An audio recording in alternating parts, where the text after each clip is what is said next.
Richard बैत अल-मक़दस तक पहुंचा लेकिन उसे फ़तह किए बगैर वापस चला गया। सुल्तान ने जफ़र की तरफ पेशकदमी की और इस दरमियान दोनों फ़ौजों में फिर शदीद लड़ाई हुई, लेकिन कोई फ़ैसला ना हो सका। इस दौरान रिचर्ड बीमार हुआ तो सुल्तान ने उसके लिए शरबत और दवाएं भेजी और ख़ुद भी उसकी इयादत के लिए गए।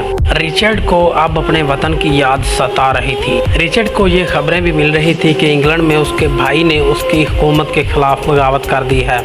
चनांचे उसने सलाहुद्दीन अयूबी से सुलह कर ली। सुलह के तहत जफ़र और एका समेत कुछ साहली शहर सलीबियों के कब्ज़े में रहे। उन्हें बैत अल-मक़दस में अपने मकामात अक़सा की ज़ियारत की इजाज़त भी दे दी गई।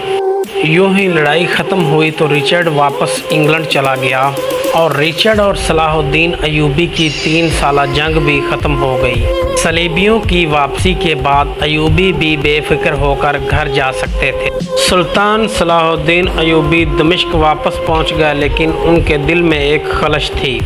सुल्तान सलाहुद्दीन अयूबी को हज की बहुत ख्वाहिश थी, लेकिन वो अपनी मसरूफियत की वजह से हज नहीं कर सके थे। सुल्तान सलाहुद्दीन अयूबी जब दमिश्क वापस पहुंचे तो उस वक़्त हज पर जाने का वक़्त बीत चुका था।